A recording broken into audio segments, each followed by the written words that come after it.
There's nothing there. Yeah. Like I tell people all the time, they're like, what does it mean to? It means nothing. It was just another game. When I was at Alabama, we won a national championship. I was on a plane that night. We're flying back, and we started our workouts, not for that game, for the next year.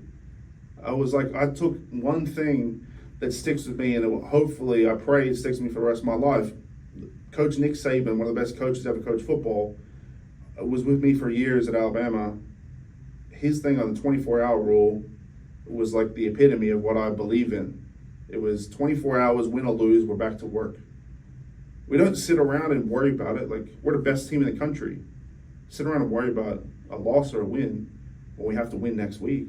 Every game is important. And this is like people like going through their days. Like when I had cancer, I went into surgery like it was a game day, dressed like it was a game day. I had headphones in. I told my parents and stuff, but the day before I was like, don't talk to me. I'm going to treat it like a game. I'm going in there to do what I need to do. And it was 24 hours after that. I don't need to think about it no more. I just need to think about what right now is who I need to move forward.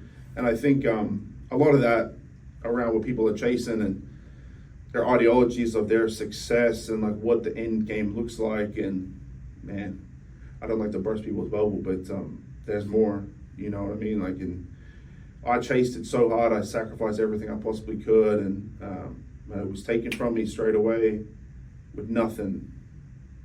And like now I feel like I'm like side missions, or I have to start my life again.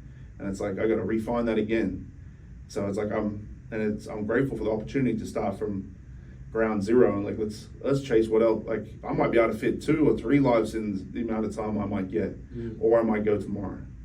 But I'm gonna use this time like it's worth a lot. And I think a lot of people they get disappointed, especially athletes, when they get there and success, the top, being the best. I don't think it's for everybody. You know what I mean? I think chasing what you want, being selfish, and being effective in your life with your family and loved ones and your goals and who you are as a person, your character. I think those things are more important than having a Super Bowl ring. You know what I mean? Like, well, this just sits in my sock drawer. You know what I mean? Well, it's in a safe, but it's yeah. Everyone's like, hey, sock drawer. It's in a gun safe, so be careful when you come around. You know, so it's that mentality now, and like, you know, it's awesome to have a young man's mind. But like, I want to be the strongest, richest, handsomest, you know, most friends, whatever. But you know, for me, being through and seeing a lot, and had to deal with a lot, I think for me now is, yeah, success is relative, and success is different for me every day and what I feel like I can achieve that day. And now I'm probably over 300,000 layers of paint right now, but I'm just trying to stack it and see what the hell happens. It's a great way of looking at it. So what is that, you know, you say success is, you know, day by day, but what are you striving towards? Like, you're doing stuff in coaching the youth, you're obviously still big in the NFL. Like, what's the next 5 years look like for you? Man, I think it was really hard coming back to Australia, like adjusting to people and the culture, and I don't really enjoy it here at all. And I think a lot of the people are always like, oh, why Australia's the greatest place ever? I was like, it's probably the most toxic place as well in regards to like people and how they treat other people, and it's perspective on others for sure. But I think for myself now, it's the same goal, just disguised as something different. My goal when I was leaving to go to the U.S. was, you know, I wanted to come back like a good man. I wanted to have like my integrity and all these things. Making money and doing those things is never important to me. It kind of annoyed me more than trying to chase that stuff. For me, it was like always trying to be a good man, and that's like, you know, strong handshake, good eye contact, does what he says, believes in himself, looks after his family, and does all those things for his community. And that's all I've been doing. And that takes different forms.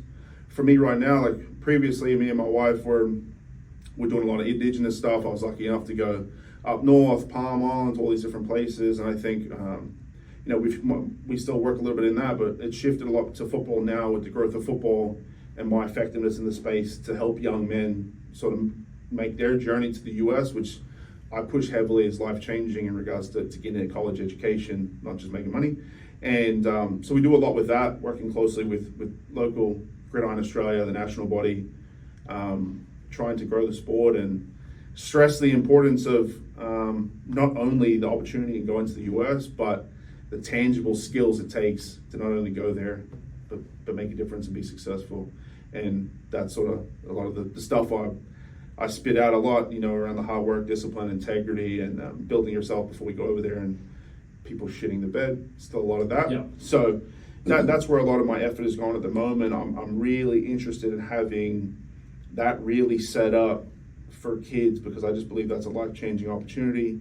Rugby league, rugby union, all that sort of stuff it's not really set up for success pre, during, or after, unless you're like the top 5 player per year. That's a good point. Where going to the US, whether it's basketball, track and field, football, cross country, swimming, whatever, your kid can go over there, if you're good enough, get a scholarship for free, $300,000, $400,000, $500,000 scholarship at a big university to play sport.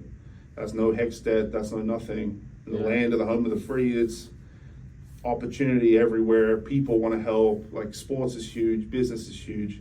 And I just think it's silly that more kids don't go over there. People out here want to work to be a Brisbane Bronco. I'd be more working to try and get over there and get to a small college, because there'd be more opportunity going to a small college than playing for the Broncos here. Yeah, it's a good point, man. And it's we're obviously looking at that. We've experienced that as well, and those cultural things. I've never, not until our recent trip in Nashville, where I've experienced how supportive and how excited people are to be a part of your success. It's really unique, and something that I definitely want to surround myself more with.